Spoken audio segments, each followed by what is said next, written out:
இப்ப முடிக்கப்பட்ட வேலையோடு தொடர்பு நீங்கள் படுத்தி இருப்பீர்கள் என்றால் நிகழ்கால சர்க்கிள்கள் உங்களை பாதிக்கவே பாதிக்காது.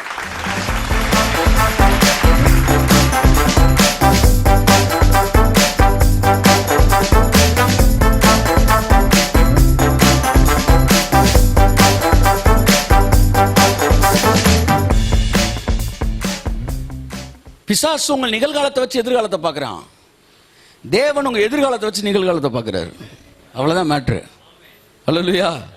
ஆமாம். இப்போ என்னை பார்த்தா பிசாசு எப்படி பார்ப்பான்? இவனுடைய ரேஞ்சுக்கு, இவனுடைய லைஃபுக்கு இதுதான்டா ஃபியூச்சரு அப்படி உங்கள் மனசில் வருதுல்ல, அப்போ அது வந்து பிசாசு கொடுக்குற புள்ளி வைப்புறோம். தேவன் என்ன சொல்கிறாரு? இப்போ நான் இப்போ என்ன சொல்ல வரேன்னா, தேவன் என்னை குறித்து ஒரு திட்டம் வச்சிருக்கிறாரு. ஒரு 50 வயசு 60 வயசில் 50 வயசில் நான் ஒரு இன்டர்நேஷ்னல் ப்ரீச்சராக இருக்கிறேன். டாப் 10ல் ஒரு ஆள் இல்லை, ஏதோ ஒன்று ஒரு கணக்கு. உலகத்தில் பல நாடுகளில் பைபிள் காலேஜ் ஸ்தாபிக்கப்பட்டிருக்கு, பல நாடுகளில் வந்து ஏதோ நடந்திருக்கு. இதை தாண்டி வேறு மீடியா வரலாம், என்னமோ அறிவியல் வரலாம். அந்த அறிவியல் கண்டுபிடிச்ச அந்த விஷயத்தில் நம்ம ஒரு பெரிய ஏதோ ஒன்று பண்ணியிருக்கலாம். அது வந்து இப்போ நம்ம இமேஜின் பண்ண முடியாதது. நான் ஆயத்திறந்து சொல்லி அந்த தரிசனத்தை தேவன் வச்சுருக்கிறது குறுக்கி சொல்ல விரும்பலை. நமக்கு தெரிஞ்ச அளவு இவ்வளோதான். பட் அந்த ஃபினிஷ்டு ஒன்று இருக்குது பார்த்தீங்களா, அது மனசில் வச்சுருக்குறோம். ஆனால் நம்ம லைஃப் வேற ஒரு ஸ்டைலில் இருக்குது. அப்போ பிசாசு அல்லது சாதாரண நீங்கள் உங்களை எப்படி பார்ப்பீங்கன்னா, இந்த வாழ்க்கை முறைக்கு இந்த மாதிரி ஒரு இதுக்கு நீங்கள் வந்து ஒரு டிஸ்ட்ரிக்ட் லெவலில் ஏதோ ஒன்று அப்படி அப்படியே அந்த கோட்டு நேர்கோட்டிலே நீங்கள் போய் ஒன்று முடிக்கிறீங்க. இவன் நாளை அப்படி இருப்பான் அப்படி வரீங்க.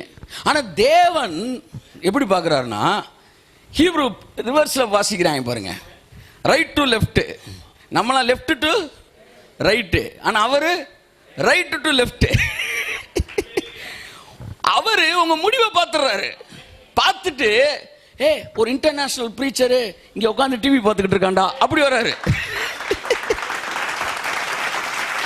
ஒரு வெல் நோன் ஹீலிங் மினிஸ்டர் அல்லது ஒரு வேர்ல்டு வைடு ஹீலிங் மினிஸ்டர் இல்லை ஃபாதர் ஆஃப் மெனி நேஷன்ஸ் உட்காந்து ஜோக்கோடிஸ் பேசிக்கிட்டு இருக்கிறேன் அப்படி பார்க்குறாரு.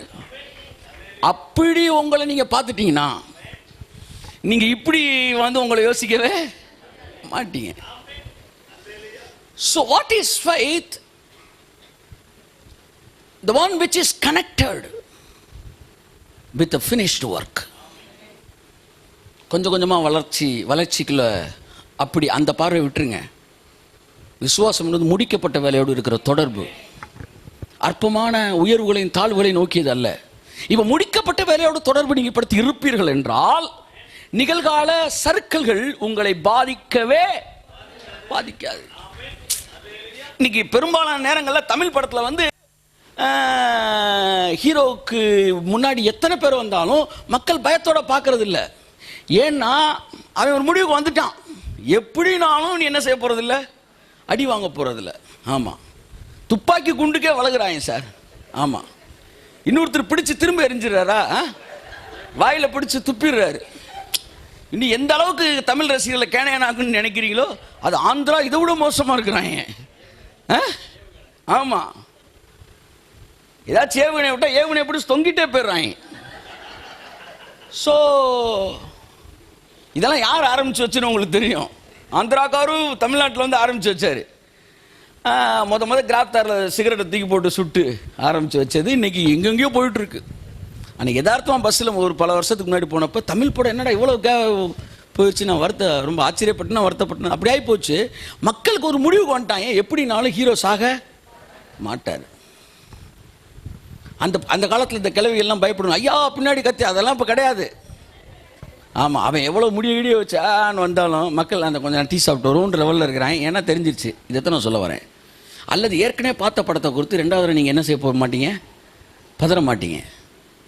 கதை திருப்பங்களை பற்றி அப்படித்தான் உங்கள் வாழ்க்கையின் முடிவை நீங்கள் பார்த்து விட்டால் இடையில் வருகிற திருப்பங்கள் உங்களை ஒரு நாளும் பயமுறுத்தாது.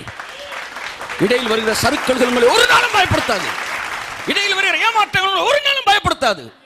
இடையில் வருகிற மோதல்கள் உங்களை ஒரு நாளும் பயப்படுத்தாது. ஏனென்றால் நீங்கள் முடிவை பார்த்து விட்டீர்கள். கையத்தட்டே, கையத்தட்டு. ஆமென், ஆமென். விசுவாசம் முடிவை பார்க்கிறது.